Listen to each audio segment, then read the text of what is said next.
And the two of us worked on this one homework problem for 3 hours and got nowhere. And we finally said, we looked up at each other over the table at the same moment. We said, YASANTHA. YASANTHA was the smartest guy at Princeton. And we went to YASANTHA's room, and he was Sri Lankan. And in the Facebook, which was an actual paper book at that time, his name was 3 lines long, because I guess in Sri Lanka, when you do something good for the king, they give you an extra syllable on your name. And so he had a super long last name, the most humble, wonderful guy. And we show him this problem.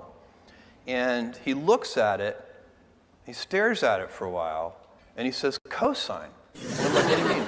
He's like, that's the answer. And I'm like, that's the answer? And he's like, yeah, let me show you. So he brings us into his room, he sits us down, he writes out 3 pages of detailed algebra, everything crosses out, and the answer is cosine. And I said, listen, YASANTHA, did you just do that in your head? And he said, no, that would be impossible.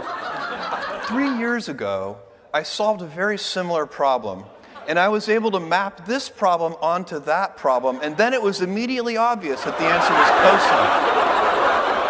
And that was an important moment for me, because that was the very moment when I realized I was never going to be a great theoretical physicist.